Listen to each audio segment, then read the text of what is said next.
இதை பாரு எனக்கு தேவையில்லாம். துர்கா கொஞ்சம் பொறுமையா இருமா.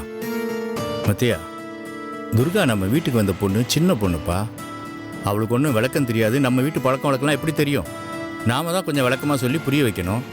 இந்த பாருங்க மாமா, துர்கா சின்ன பொண்ணுன்னு வார்த்தைக்கு வார்த்தை சொல்லிட்டு இருக்கிறதுல அர்த்தமே இல்லை. சின்ன பொண்ணுகிட்ட எப்படி நடந்துக்கணும்னு உங்க பிள்ளைக்கு நீங்க தான் சொல்லி கொடுக்கணும். ஹலோ, எனக்கு யாரும் சொல்லித்தர தேவையில்லைங்க. எல்லாம் எனக்கும் தெரியும். எனக்கு ஒரு தங்கச்சி இருக்கா. அம்மாவோட அன்புட என்ன, தங்கச்சியோட பாசம் என்னன்றது எனக்கும் தெரியும். தங்கச்சி அம்மாவையும் புரிஞ்சுக்கிட்டவ பொண்டாட்டியை புரிஞ்சுக்க தெரியாதா? அதை முதல்ல நீங்க புரிஞ்சுக்க. விடுங்க மாப்ள, சின்ன விஷயத்தெல்லாம் பெருசுப்படுத்தாதீங்க மாப்ள. அதெல்லாம் ஒன்றும் இல்லை, ஒன்றும் பெரிய பிரச்சனை ஆகாது. ஏதோ முத்தியா டென்ஷனில் இருக்கான், அதனால ஏதோ அது மாதிரிலாம் பேசிகிட்டு இருக்கான். நான் பார்த்து சரி பண்ணிக்கிறேன்.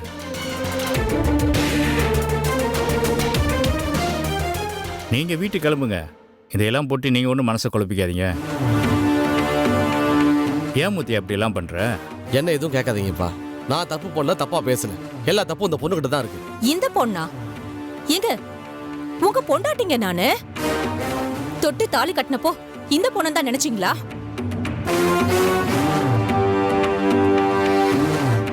உங்க சொந்தம் நினைக்கலையா? உங்க உசுர்ல ஒரு பாதி நீங்க என்ன நினைக்கலையா? ஏய், இப்ப எதுக்கு நீ பில்டப் கொடுக்குற? பொண்டாட்டின்றவ பொறுப்பு தெரிஞ்சவன் அர்த்தம். என்ன பேசுறோம், எப்படி நடந்துக்கிறோன்றத புரிஞ்சு பேசு. முதல்ல நீ ஒன்ன கரெக்ட் பண்ணிக்க, அப்புறம் மத்தவங்கள கரெக்ட் பண்ணலாம். வேலையை பார்த்துட்டு போவீங்களா?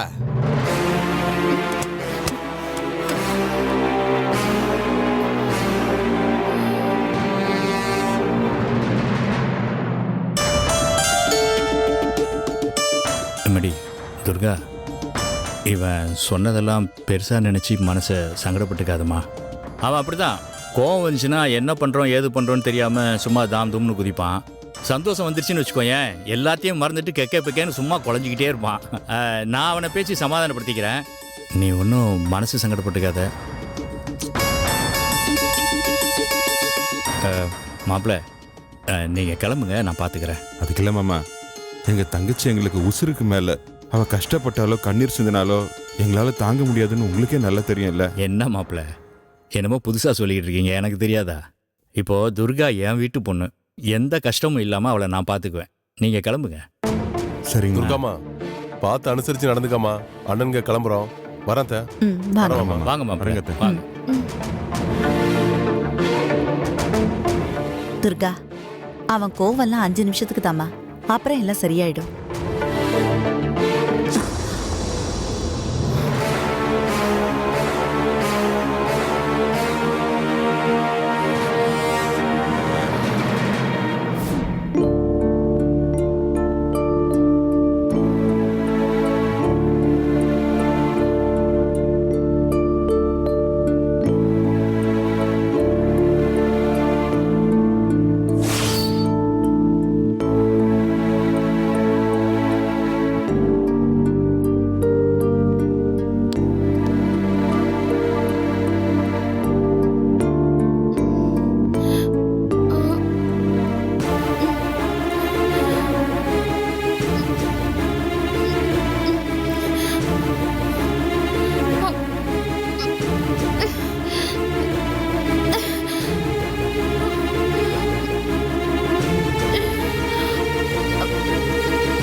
அம்மா, அம்மா, ஐயோ, ஐயோ, அம்மா,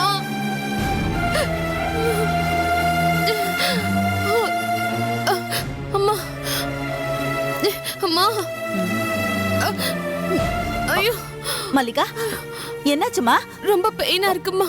என்ன ராத்திரி நீ என்ன சாப்பிட்ட? ரொம்ப வலிக்குதுமா. ஐயோ, இப்ப என்ன பண்றதுன்னு தெரியலையே. ஐயோ மல்லிகா, அம்மா, என்னங்க? ரொம்ப வலிக்குதுமா. என்னங்க? ஐயோ, ஐயோ கடவுளே, என்னாச்சு? என்னமாச்சு? தெரியல. வலிக்குதுமா. ரொம்ப வயிறு வலிக்குதுன்னு சொல்றா. எனக்கு ரொம்ப பயமா இருக்கு. நீ போய் வந்து எடுத்துட்டு வா. சரி. பொறுத்துக்கம்மா பொறுத்துக்கோ. வெந்தயம் சாப்பிட்டா சரியா போயிடும். பொறுத்துக்கம்மா. அம்மா இல்ல, கொஞ்சம் பொறுத்துக்கோ. பார்வதி, சீக்கிரம் எடுத்துட்டு வாமா. வந்துட்டேங்க. கொஞ்சம் பொறுத்துக்கம்மா, பொறுத்துக்கோ. கொண்டா கொண்டா. மல்லிகா, தண்ணி எடுங்க. வாயை தரமா, வாயை தர. இந்தா, எப்படி தண்ணியை குடு. தண்ணி குடிமா. நல்லா மென்னு முழுங்கிட்டு. முழுங்கு. மெதுவா மெதுவா. பார்த்து. கொஞ்சம், இன்னும் கொஞ்சம் தண்ணி குடி. போதும் போதும் போதும் போதும். அழாதுடா. இப்ப வலி பரவாயில்லையாம்மா? மல்லிகா, வலிக்குதுமா. பொறுத்துக்கம்மா. என்னங்க இப்பதானே வெந்தயம் சாப்பிட்டுருக்கு. என்ன பண்றதுங்க? ஐயோ, அம்மா இல்ல, வலி தாங்க முடியல. அழாது. ஐயோ, பொறுத்துக்கோப்பா. ஆயிடுமா? மல்லிகா மல்லிகா என்னாச்சு? ஐயா, என்னமாச்சு? என்னன்னு தெரியலடா, திடீர்னு வயிறு வலிக்குதுன்னு சொல்றான். இந்த மாதிரி எல்லாம் சொன்னதே இல்லடா, எனக்கு ரொம்ப பயமா இருக்குடா. ஏதாவது குடுத்தீங்களா சாப்பிடுறதுக்கு? வெந்தயம் எல்லாம் கொடுத்துட்டோம்ப்பா. அப்ப கூட ஒன்றும் சரியா இல்லப்பா. அண்ணே, நான் செத்துருவேன் போல இருக்குதே. ஏய், என்ன பேசிக்கிட்டு இருக்க? ஹாஸ்பிடல் போலாம். எழுந்திரி முதல்ல. எழுந்திரி முதல்ல. எழுந்திரி. எந்திரி. பாத்து மெதுவா. பாத்து பொறுமையா எழுந்திரி. ஐயோ, பாத்து. ஒண்ணும் இல்லடி. சரி பொறுத்துக்கோமா. சரி, கொஞ்சம் வலிக்குதா? வளர்த்துக்கோ. பாத்து.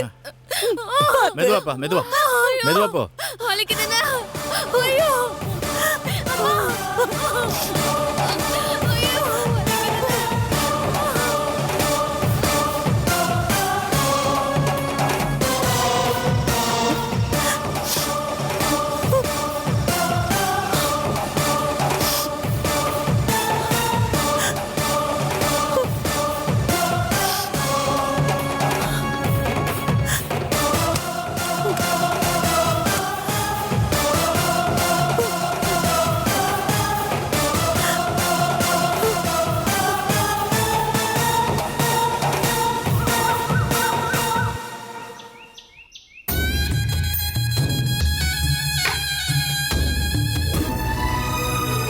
பார்த்து வாம்மா. படி பார்த்து. உட்காரு. மல்லிகா, இப்ப எப்படிமா இருக்கு? பரவாயில்ல. ஒன்றும் பயப்படுற மாதிரி இல்லை பார்வதி. டாக்டர் மருந்து எழுதி கொடுத்துருக்காரு. ம். வயிற்று வலி தானா? நீ போய் சாப்பிட ஏதாவது கொண்டு வந்து கொடு. அப்பா, எனக்கு இப்பதாங்க நிம்மதியா இருக்கு. ஹாஸ்டல்ல கண்ணாப்படான்னு சாப்பிட்டால கிட்னில ஸ்டோன் ஃபார்ம் ஆயிடுச்சுமா. அதான் டாக்டர் வாழைத்தண்டு ஜூஸ் குடிக்க சொல்லியிருக்காங்க. அது இல்லாமல் டேப்லெட் எழுதி கொடுத்துருக்காங்க. அதை சாப்பிட்டா சரியாயிடுமா? நம்ம ஊர்ல இந்த மாத்திரையெல்லாம் கிடைக்காதேப்பா. தெரியுமா, டாக்டர் பிரிஸ்கிரிப்ஷன் எழுதி கொடுத்த உடனே என் ஃப்ரெண்டுக்கு ஃபோன் பண்ணி சொல்லிட்டேன். இன்னொரு 1 ஹவர்ல வாங்கிட்டு வந்துடுவான். சரி. ரொம்ப தேங்க்ஸ்ண்ணா. உண்மையிலேயே எனக்கு வயிற்று வலி சரியா போனதுக்கு டாக்டர் கொடுத்த மருந்தோ இன்ஜெக்ஷனோ காரணம் இல்லை. நீ பக்கத்துல இருக்கங்கிற நினைப்பு மட்டும்தான். மா சாப்பிடுதா கொடுமா. சரி சாப்பிட்டு ரெஸ்ட் எடு. உட்காரு. உட்காருமா. உட்காரு. உட்காருமா. இருமா, குடிக்க ஏதாவது எடுத்துட்டு வரேன்.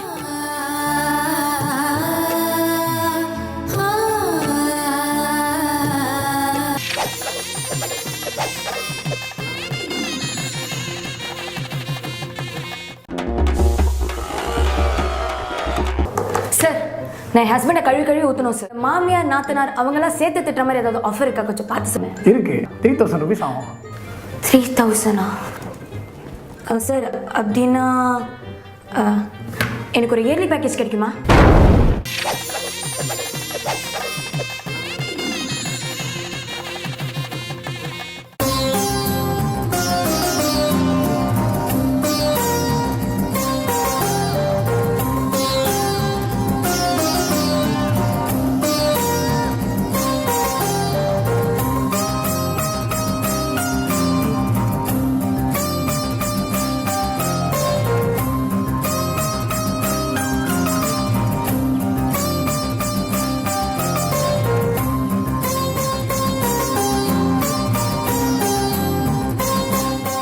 ஏ துர்கா, என்ன இங்கே வந்து உட்காந்துருக்க?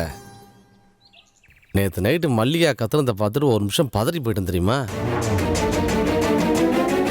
டாக்டர்கிட்ட போனால் அவளுக்கு அல்சர் ஃபார்ம் ஆயிருக்கு. பட் பயப்படுறதுக்கு ஒன்றும் இல்லை, மெடிசன் எடுத்தால் சரியாயிடும் அப்படின்னாரு. அவளுக்கு இன்ஜெக்ஷன் பண்ணதுக்கு அப்புறம் தான் பெயினே குறைஞ்சிது. நைட்டு ஃபுல்லாக சுத்தமாக தூக்கமே இல்லை. நேத்து ராத்திரி நான் சாப்பிடவே இல்லை. அது தெரியுமா உங்களுக்கு?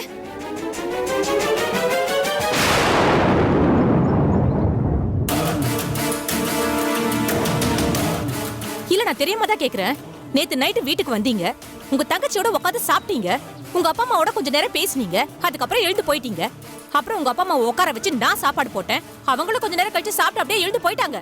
ஆக நான் சாப்பிட்டேன். நானு யாருமே ஒரு வார்த்தை கூட கேட்கல. சரி ரூமுக்கு வந்து உங்ககிட்ட கொஞ்ச நேரம் பேசிட்டு அப்புறமா சாப்பிட்டுக்கலாமேன்னு வந்து பார்த்தா நீங்க தூங்கிட்டீங்க. நான் சாப்பிட்டேனா சாப்பிடலையான்னு யாருக்குமே கவலை இல்ல. அப்புறம் நான் எதுக்கு சாப்பிடணும்? அதான் நானும் படுத்து தூங்கிட்டேன். ஏன் அப்படிலாம் பண்ற? சாப்பிடாம இருந்தா உடம்பு இடத்துக்கு ஆகுறது. ஒருத்தி சாப்பிட்டே வயிற்று கெடுத்துட்டு வந்து நிக்கிறா, நீ சாப்பிடாம வயிற்று கெடுத்துக்க போறியா? இந்த அக்கறை நேத்து இருந்திருக்கணும். நீங்க சாப்பிடும் போது நீயும் சாப்பிடுறீன்னு சொல்லியிருந்தீங்கன்னா அதுக்கு பேர் அன்பு. நீங்க சாப்பிட்டு எந்திரிச்சு வந்ததுக்கு அப்புறமாவது நீ சாப்பிட்டியான்னு ஒரு வார்த்தை கேட்டிருந்தீங்கன்னா அதுக்கு பேரு அக்கறை. உங்ககிட்ட அன்பும் இல்ல அக்கறையும் இல்ல. வேற எதை எதிர்பார்க்கறதுன்னு எனக்கு நிஜமா தெரியலங்க. என்ன பேசிக்கிட்டு இருக்க? உன் மேல அன்பும் அக்கறை இல்லாம உனக்கு ஆசைப்பட்டு தாலி கட்டினேன். எனக்கு என்னமோ நீங்க ஆசைப்பட்டு தாலி கட்டின மாதிரி தெரியல. உண்மை சொல்லணும்னா உங்க தங்கச்சி இருக்கிறப்ப நான் ஒரு விஷயமே இல்ல, அப்படித்தானே? இல்ல தெரியாம தான் கேக்குறேன். அது எப்படிங்க தங்கச்சியாவே இருந்தாலும் ஒரு பொண்ணு அப்படியே தொட்டு தூக்கிட்டு போவீங்க? வெக்கமா இல்ல உங்களுக்கு? துர்கா, என்ன என்னங்கற? நானும் வந்த நிமிஷத்துல இருந்து பாத்துட்டு இருக்கேன். இந்த வீட்ல என்னங்க நடக்குது? அப்படி என்ன ஊர்ல உலகத்துல இல்லாத தங்கச்சி உங்களுக்கு மட்டும் பெருசா? எல்லா தங்கச்சிகளும் இப்படிதான் அண்ணன் கிட்ட நடந்துக்கிறாங்களா? இல்ல எல்லா அண்ணனுங்களும் இப்படிதான் தங்கச்சியை உரசிக்கிட்டு திரியறாங்களா? ஒரு பண்பாடு தெரியல, நாகரிகம் தெரியல. இதுல படிச்சவர் வேற, கவர்மெண்ட் உத்தியோகம். இல்ல நான் தெரியாம தான் கேக்குறேன். உங்களுக்கு நான் பொண்டாட்டியா இல்ல உங்க தங்கச்சி பொண்டாட்டியா?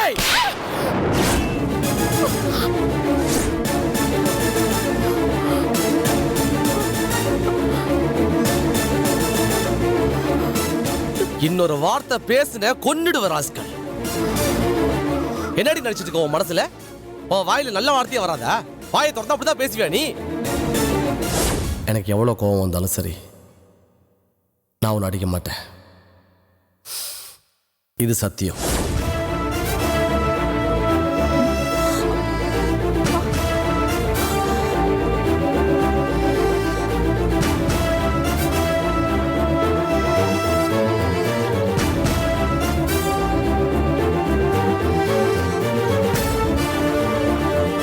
டேய் முத்தையா, என்னப்பா என்னாச்சு? என்ன பிரச்சனை உங்களுக்குள்ள?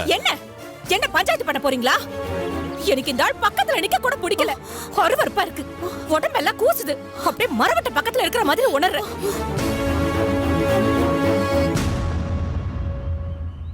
என்னம்மா என்னென்னமோ பேசிட்டு இருக்க? என் புள்ள தங்கமானவன், இவனை பத்தி தப்பா பேசிட்டு இருக்க?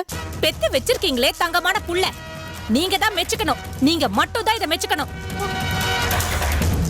புதுசா கல்யாணமாகி வந்த எந்த பொண்ணும் இப்படி ஒரு மனுஷனை தங்கமான புருஷனை நினைக்கவே மாட்டா. வீணா போன ஒருத்தனை தூக்கி ஏன் தலையில கட்ட மாதிரி தான் எனக்கு நினைக்க தோணுது. குடும்பம்னா என்னன்னு தெரியுமாடி உனக்கு? அண்ணன் தங்கச்சி பாசம்னா என்னன்னு தெரியுமா உனக்கு? உறவுனா என்னன்னு தெரியுமா உனக்கு? எல்லாம் எங்களுக்கும் தெரியும். எல்லாம் உங்களுக்கு மட்டும் தான் தெரியும்னு நினைக்காதீங்க. அதுக்கு முன்னாடி புருஷன் பொண்டாட்டி உறவுன்னா என்னன்னு நீங்க தெரிஞ்சுக்கோங்க. இவ்வளவு வயசாகி அது உங்களுக்கு புரியலையே. புதுசா கல்யாணம் பண்ணி கூட்டிட்டு வந்தவளை எப்படி சந்தோஷமா வச்சுக்கணும்னு நீங்க நினைச்சு பாத்திருக்கீங்களா? என் உணர்ச்சிக்கு நீங்க மதிப்பு கொடுத்திருக்கீங்களா? நானும் வந்ததுல இருந்து பாத்துட்டு இருக்கேன். எப்ப பார்த்தாலும் தங்கச்சி தங்கச்சி தங்கச்சி தான் உலகோட வாழற மனுஷனுக்கு பொண்டாட்டி எதுக்கு? எதுக்கு என் கழுத்துல தாலி கட்டி என் வாழ்க்கையை வீணாக்குனீங்க? வாய மூடு. என்னடி பேசிக்கிட்டு இருக்க? பொண்டாட்டி தங்கச்சி ஒண்ணா? அசிங்க மேல அப்படி பேசுறது உனக்கு? பேசுவேன், பேசத்தான் செய்வேன். ஏன் பேசக்கூடாது? நீங்க அடிக்கிற கூத்தெல்லாம் பார்த்து சகிச்சுக்கிட்டு வாயை மூடிக்கிட்டு போறதுக்கு எனக்கு என்ன தலை எழுத்தா? அன்னைக்கு என்னடா கல்யாணம் முடிஞ்சு வீட்டுக்குள்ள நுழைஞ்ச உடனே எவ்வளவு ஒருத்தி வந்து கைய பிடிக்கிறா, சீராட்டுறா, கொஞ்சரா. அவ சிரிக்கிறதோ வழியறதோ யோ பாக்குறதுக்கே கேவலமா இருந்துச்சு. சரி அவளாவது பரவாயில்ல, சென்னையில வேலை பாக்குறா. இங்க கூடவே தங்கச்சி ஒரு லிமிட்ல வச்சுக்கணும்னு தெரியாது உங்களுக்கு? அண்ணி நீ பேசாத. உன்கிட்ட நான் பேசினேனா? இங்க பாருங்க, எனக்கு இது சரிப்பட்டு வராது. நான் வளர்ந்த விதம் வேற, நான் வாழ்ந்த வாழ்க்கை வேற. உங்ககிட்ட நான் எதிர்பார்த்தது வேற. நான் நினைச்ச வாழ்க்கை சத்தியமா எனக்கு இந்த வீட்டுல கிடைக்க போறது இல்ல. நான் போறேன் எங்க அண்ணன் வீட்டுக்கு. அவசரப்பட்டு வார்த்தைகளை விட்டுறாதம்மா. எந்த பிரச்சனையா இருந்தாலும் பேசினா தீந்துருமா. இங்க பாருமா துர்கா, ஆரம்பத்துல எல்லா புருஷ பொண்டாட்டிக்கு நடுவுல இந்த மாதிரி சின்ன சின்ன பிரச்சனைகள் வர்றது சகஜம்தா. உன்னை இவனை நீயும் முழுசா புரிஞ்சுக்கிட்டீங்கன்னா வாழ்க்கை நிம்மதியாயிடும். கொஞ்சம் பொறுத்துக்கம்மா. ஒரு வாரம் இல்ல 10 நாள் 2 பேரும் மனசை விட்டு பேசுனீங்கன்னா ஒருத்தர் ஒருத்தர் நல்லா புரிஞ்சுப்பீங்க. அதுக்கப்புறம் இந்த மாதிரி சின்ன சின்ன சண்டையெல்லாம் வராதுமா. எதுங்க சின்ன சண்டை? எது சின்ன சண்டை? என்னோட உணர்ச்சிகள் உங்களுக்கு சின்னதா படுதா? நான் கேக்குறது உங்களுக்கு அர்த்தம் இல்லாம இருக்கா? இங்க நடக்கிற கந்திர கொலை கண்டராவி எல்லாம் பார்த்துட்டு வெறுத்து போய் வாந்தி எடுக்காத குறைய நான் தவிச்சுக்கிட்டு இருக்கேன். அம்மா என்னால முடியாது. செத்தால என்னால இனிமே இந்த வீட்ல வாழ முடியாது. நான் என் கட வீட்டுக்கு போறேன். துர்கா நீ டேய் அவளை கூப்பிடுடா. ஓட்டு விடுங்கம்மா. துர்கா நில்லு. பெருசா இவதான் வந்திருக்கா. கூப்பிடுறா. விடுங்கப்பா. பெரிய இவளாட்டம் பேச வேண்டியது. அம்மா துர்கா நான் சொல்றது கொஞ்சம் கேளு.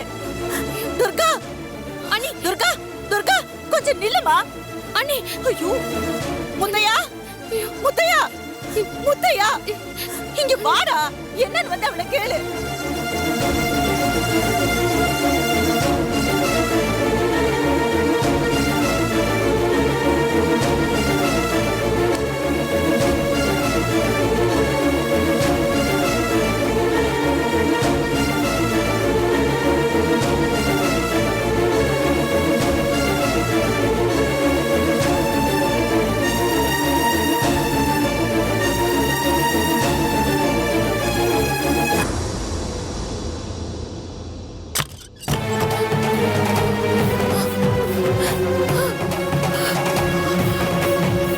துர்கா,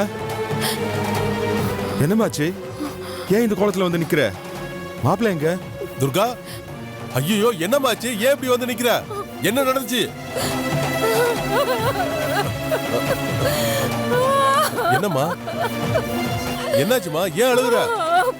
என்னன்னு சொல்லுமா. போச்சுண்ணே, எல்லாமே போச்சு. என் வாழ்க்கையை சின்ன பின்னமாயிடுச்சுன்னு. இல்ல, என்னால இனிமே அந்த மனுஷன் கூட வாழ முடியாது. என்னால அவன் கூட வாழவே முடியாது. துர்கா, இப்படி ஒரு வார்த்தை உன் வாயில இருந்து வரலாமாம்மா? என்ன நடந்ததுன்னு சொல்லுமா. அண்ணனுங்க நாங்க இருக்கோம்ல, நாங்க பாத்துக்கிறோமா. இல்லன்னு யாராலையும் எதுவும் பண்ண முடியாது. முடிஞ்சு போச்சு. மொத்தமா குழி தோண்டி புதைச்சிட்டாங்க. இந்த மாதிரி எல்லாம் பேசாதம்மா. உன்னை யாரு என்ன சொன்னாங்க? முதல்ல அதை சொல்லுமா. சொல்றதுக்கு என்னென்ன? என் வீட்டுக்காரர் என்ன கை நீட்டி அரைஞ்சிட்டாரு.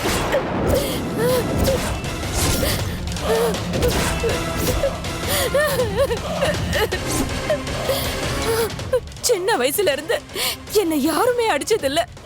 அம்மா அப்பா கூட கை நீட்டி அடிச்சதில்ல. நீங்க யாரும் என்ன ஒரு வார்த்தை கண்டிச்சு பேசினது இல்லையே. ஆனா என் புருஷன் கல்யாணத்தன்னைக்கு என்ன அடிக்க மாட்டேன்னு சத்தியம் பண்ணாரு. ஆனா இன்னைக்கு அடிச்சிட்டாருண்ண.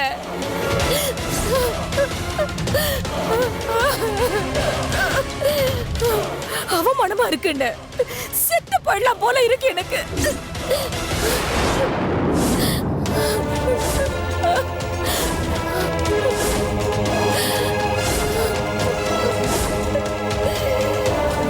அப்படி என்னமா பிரச்சனை? நீதான் கொஞ்சம் அனுசரிச்சு போயேன். அப்படி இல்ல வரதா, எனக்கு என்னமோ இது சரியா படல. அந்த வீட்ல ஏதோ தப்பு நடக்குதுன்னு நினைக்கிறேன். அங்க எல்லாமே தப்பா தானே நடக்குது. அங்க யாருமே சரியா இல்ல. நம்ம நல்லா ஏமாந்து போயிட்டோம். நம்மள அவங்க ஏமாத்திட்டாங்க. என்னமா சொல்ற? என்ன எதுவும் கேட்காதீங்க. ஆனா உங்க தங்கச்சியை பத்தி உங்களுக்கு தெரியாதா? நான் தப்பானவ கிடையாது. நான் எதையும் தப்பா பேசவும் மாட்டேன், நினைக்கவும் மாட்டேன். நியாயமா நான் கேக்குற எந்த கேள்விக்கும் அந்த வீட்ல யாருமே எனக்கு பதில் சொல்ல மாட்டேங்கிறாங்க. நீ எதுவும் சொல்ல வேணாமா. அவன் உன்னை அடிச்சிருக்கான், அப்படித்தானே? இன்னியோட அவன் கதை முடிஞ்சதுமா. அண்ணே, ஒரு நிமிஷம் எது வரதா. அம்மாடி துர்கா, என்ன நடந்துச்சு? எதனால மாப்பிள்ள ஒண்ணு அடிச்சாருங்கிறத மட்டும் சொல்லு. மிச்சத்தை நாங்க பாத்துக்கிறோமா.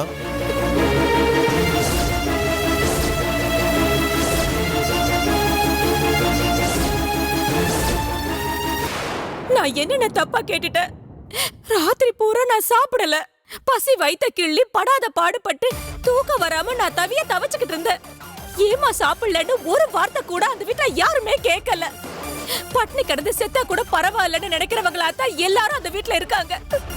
ஆனா அவர் தங்கச்சிக்கு ஒண்ணுனா அப்படியே கையில தூக்கிட்டு ஓடுறாருன்னு பார்த்துட்டு நான் எப்படி சும்மா இருக்க முடியும்? போதுமானே, நம்ம தங்கச்சி மேல எந்த தப்பும் இல்லைண்ணே. அவன் நியாயமா தான் கேட்டிருக்கா. அந்த ராஸ்கல் தான் திமிர் பிடிச்சு ஆடுறான். போலீஸ்காரன்ற திமிர காமிச்சிருக்காம.